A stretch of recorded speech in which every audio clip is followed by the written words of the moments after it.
There is a version of financial success that nobody warns you about. You earn more. You feel more capable, more confident, more like you're finally moving in the right direction.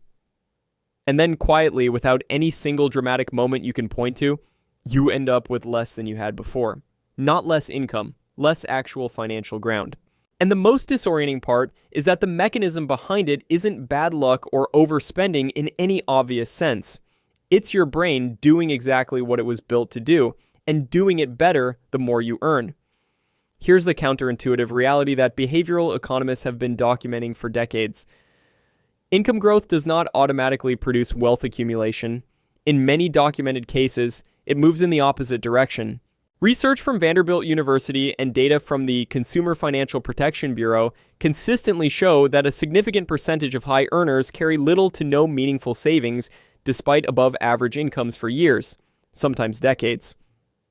Their income and their net worth are moving in completely different directions, and most of them have no idea why.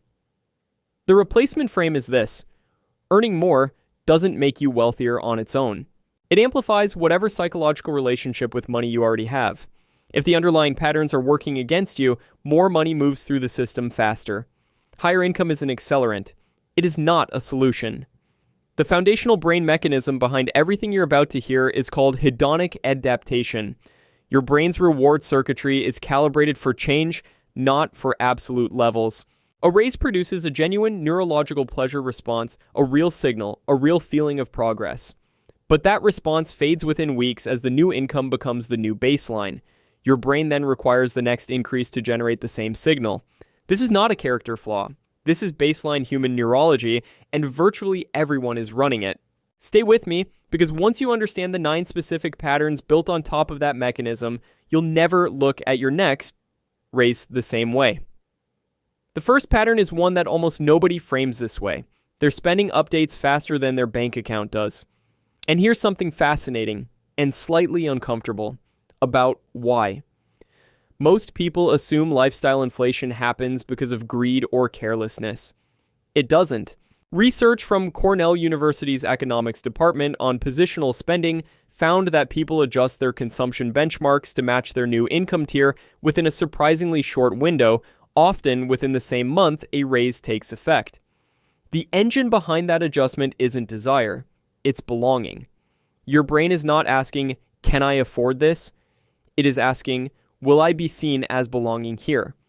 Those are fundamentally different calculations. And the second question gets louder the higher your income climbs. Because your social reference group shifts when your earnings do. The people you work alongside, the neighborhoods you move through, the standards you're surrounded by, they all recalibrate. And spending to signal membership in a new peer group doesn't feel like a choice. It feels like a requirement.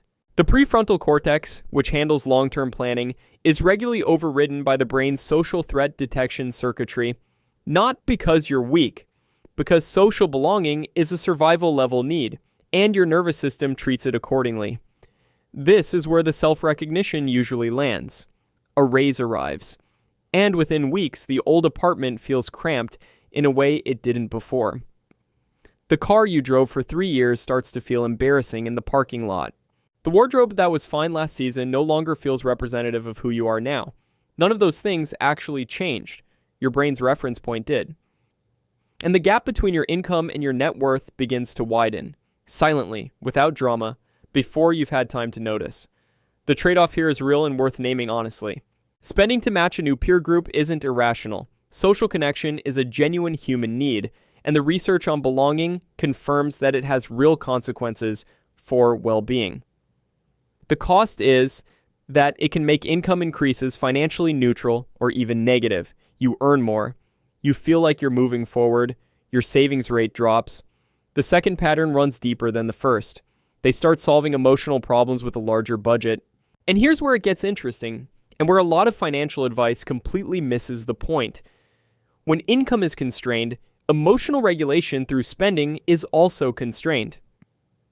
A difficult week might mean one small purchase that brings brief relief, but when income rises, that ceiling quietly disappears. The underlying behavior, reaching for a purchase when you're stressed, overwhelmed, lonely, or understimulated, doesn't change. The scale of what you can reach for does.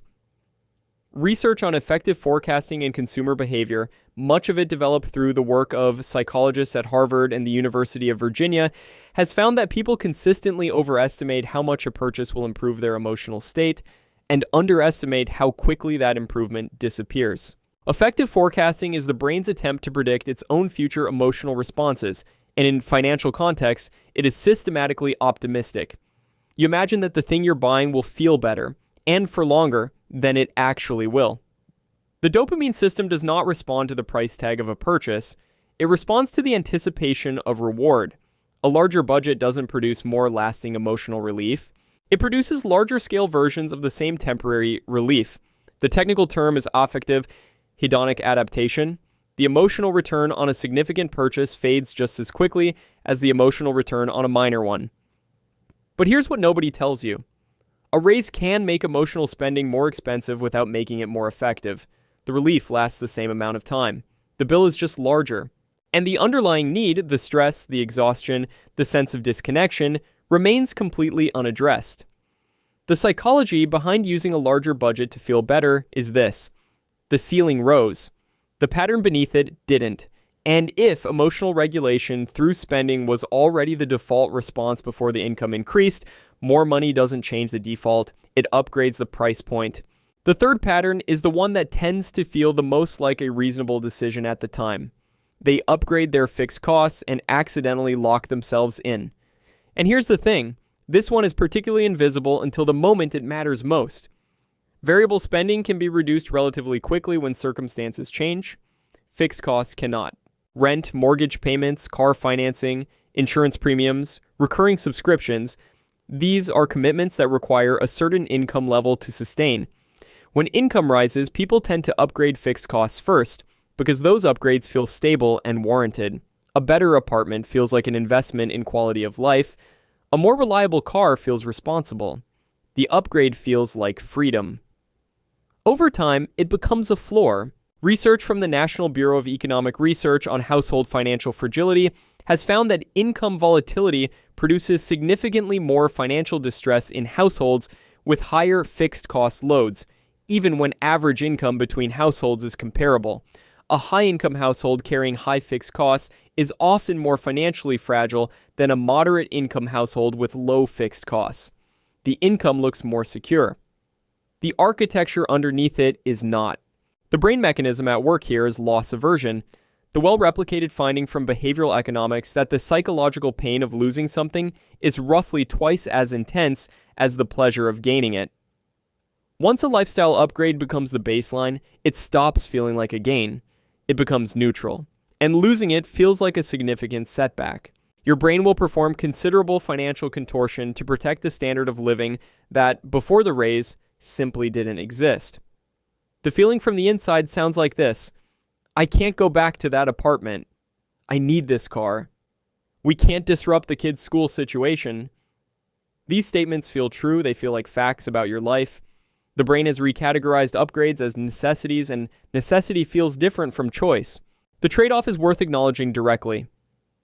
Some fixed-cost upgrades genuinely improve quality of life in lasting ways. Stable housing, reliable transportation, access to better environments. The cost of those upgrades isn't that they're wrong. The cost is the loss of flexibility. A person with low fixed costs can absorb a job disruption, a health event, or an economic shock. A person whose fixed costs match their income cannot. The fourth pattern is quieter than the others, which is partly what makes it so effective. They stop tracking because they feel like they shouldn't have to anymore. Financial tracking, logging expenses, reviewing spending patterns, produces measurable behavioral change. This has been documented consistently, but there is a psychological threshold at which people stop tracking, not because they've built genuine financial security, but because higher income makes tracking feel unnecessary. The internal narrative is, I earn well now. I don't need to watch every dollar. That shift feels like growth. It is often where the drift begins. Research from the University of Cambridge on financial behavior found that people who tracked their spending daily demonstrated significantly higher awareness of their own behavioral patterns, and that this awareness alone produced measurable reductions in impulsive spending, independent of income level. The mechanism wasn't restriction. It was information. When you can see the pattern, your brain starts questioning it automatically. When you can't see it, it runs unchallenged. The concept that explains what stops when tracking stops is called transaction decoupling, the psychological distance between the act of spending and the awareness of its cumulative impact. Digital payments, automatic billing, and subscription services already create a layer of decoupling at any income level. Higher income adds a second layer, the subjective sense that individual transactions are too small relative to earnings to register. Your brain stops performing the calculation. The dollars stop feeling like dollars. But here's what nobody tells you. Stopping financial tracking is almost universally triggered by earning more, not by being more secure. The two things feel the same. They are not the same. You're not broken if you stop tracking when your income went up. That is a near universal pattern, not a personal failure. But tracking is not about restriction, it is about information. Without it, behavioral patterns, emotional spending, lifestyle creep, the gradual accumulation of fixed costs become invisible.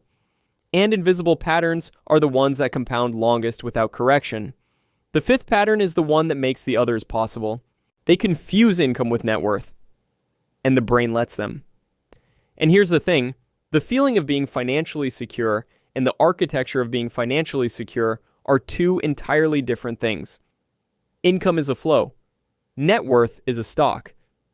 These are fundamentally different measures of financial reality, but the brain does not naturally maintain that distinction, especially when income is rising. Higher income produces a psychological sense of stability that may have no relationship to actual accumulated assets.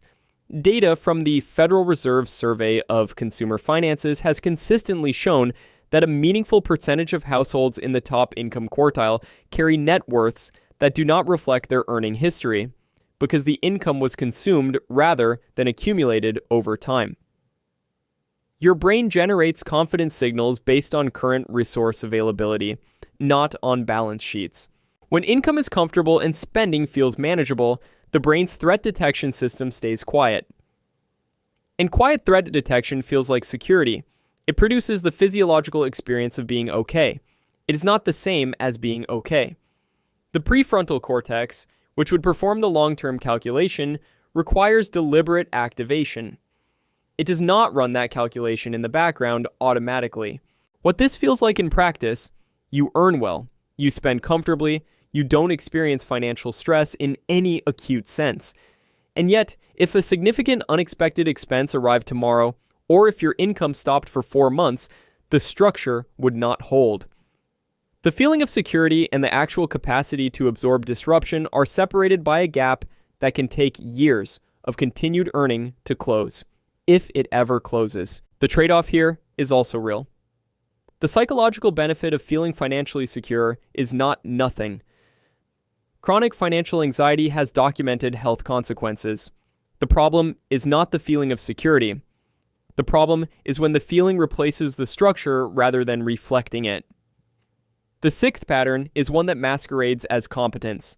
They start outsourcing financial decisions and quietly outsource the accountability with them. And here's what nobody talks about when income rises. Delegation without oversight is one of the most common mechanisms through which financial erosion goes undetected. As income increases, outsourcing becomes more accessible and more socially normal. Financial advisors, accountants, automated investment platforms, estate planning professionals.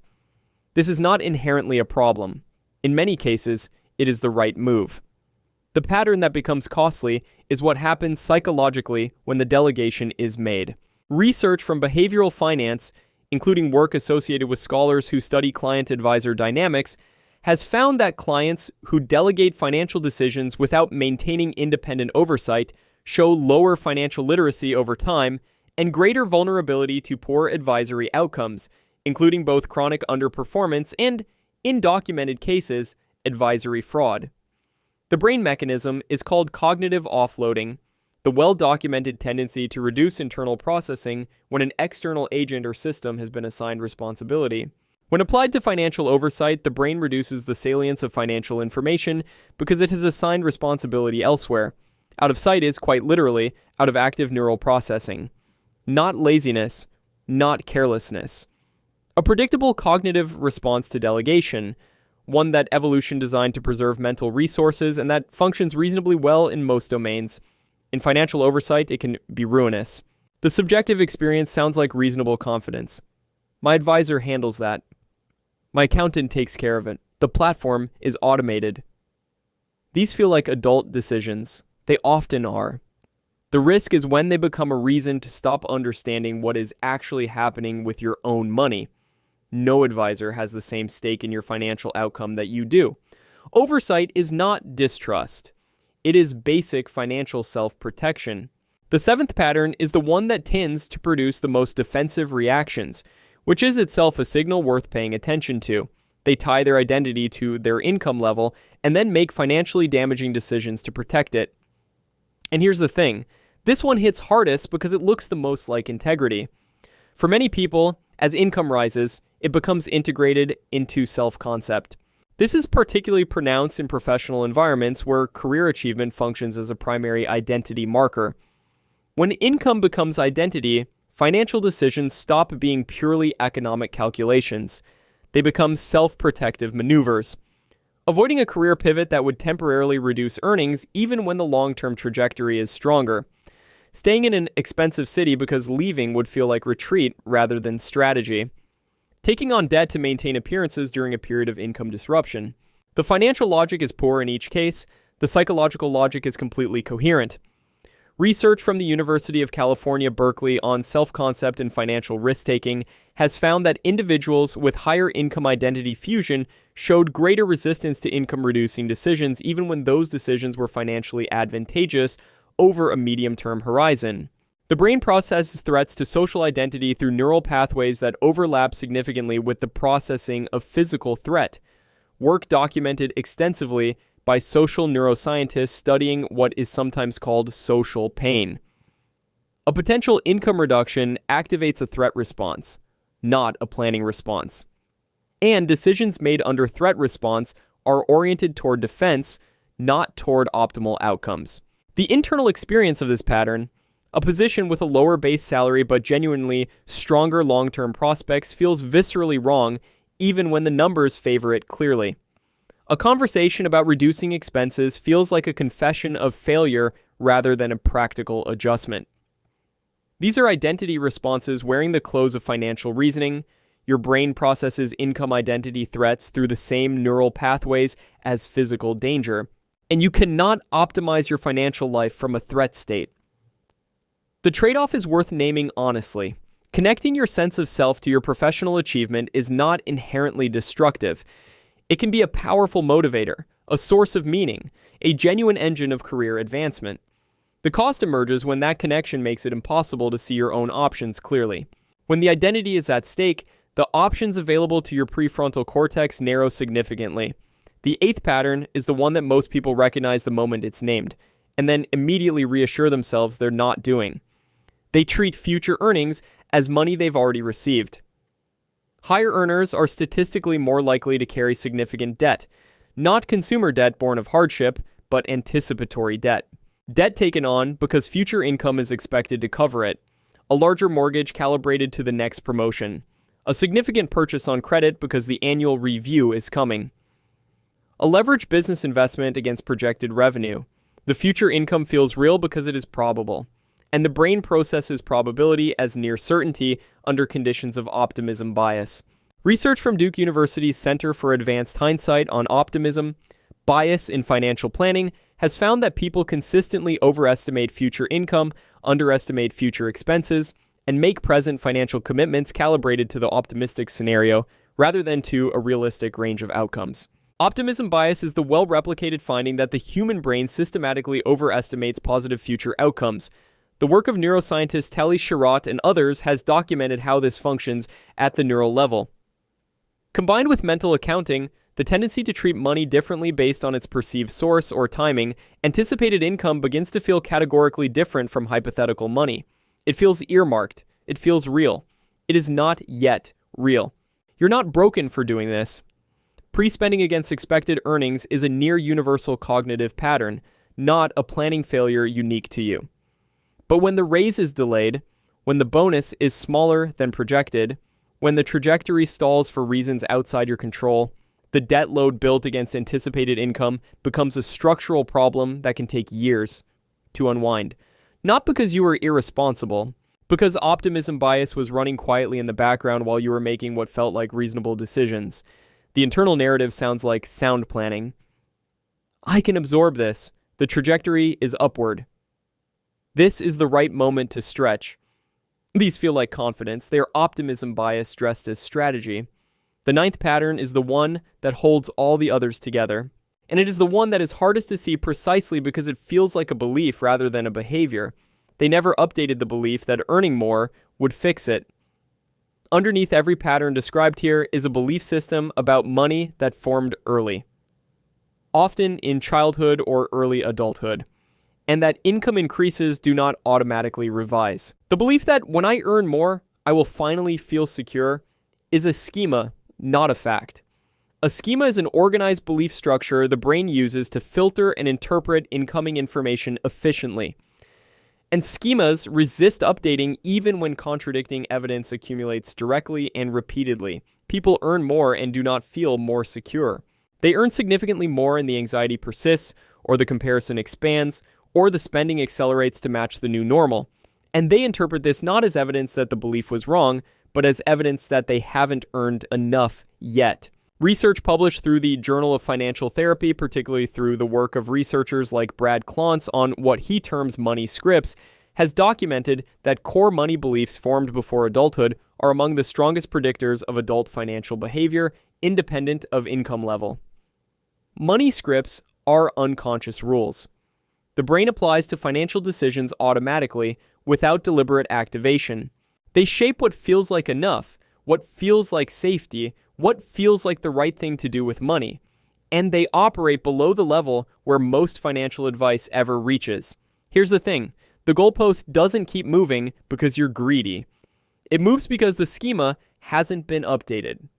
Your brain is applying the same rule it learned decades ago to a financial reality that has changed significantly. The rule says, more income equals more security. The brain pursues the rule. The feeling of security remains elusive, and the pursuit continues. The psychology behind never feeling like you've earned enough is this. You're not pursuing a number. You're pursuing the feeling the number was supposed to produce. And income increases, on their own, cannot update the internal rule that generates that feeling. You are not broken for carrying this belief. You were handed it. By the culture, by your early experiences, by the pervasive financial narrative that frames income as the primary variable in your well-being. Recognizing the belief as a belief, rather than as a fact, is not a small thing. It is the beginning of a genuinely different relationship with money, which is something that income increases on their own have never been able to deliver. Now, step back and look at all 9 of these patterns together, because they are not 9 separate problems. They are 9 expressions of the same underlying dynamic. Income is a resource, but it flows through a psychological system that was built before the income existed. If the system hasn't changed, more volume through the same pipes produces the same outcomes at scale. That is not a moral failure. It is a systems problem. And here's something worth sitting with honestly. The people who do accumulate wealth through high incomes, the ones who maintain discipline around fixed costs, track consistently, hold steady on lifestyle upgrades, treat future financial security as genuinely real, are not without costs of their own. They often describe a low-level background hum of financial anxiety even when things are objectively fine. They describe difficulty enjoying what they have. They describe social friction with people who spend more freely and seem to be having more fun. They describe the persistent, uncomfortable sense that it is never quite enough. These are real costs, worth naming. And the person who earns a good income, spends it generously, lives fully in the present, and doesn't orient their life around net worth accumulation, that person is not irresponsible. They are making a different set of trade-offs. They are likely experiencing more present pleasure, more ease, more freedom from the ongoing effort of financial optimization. Neither set of trade-offs is objectively superior. They have different costs and different returns. What the research on financial well-being actually shows is that the relationship between income and life satisfaction is real, but it flattens.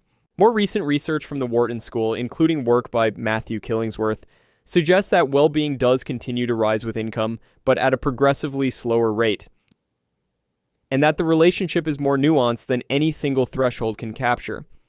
What doesn't improve automatically with income is financial security, because security requires a different kind of change, not a larger paycheck, a different relationship with what the paycheck means.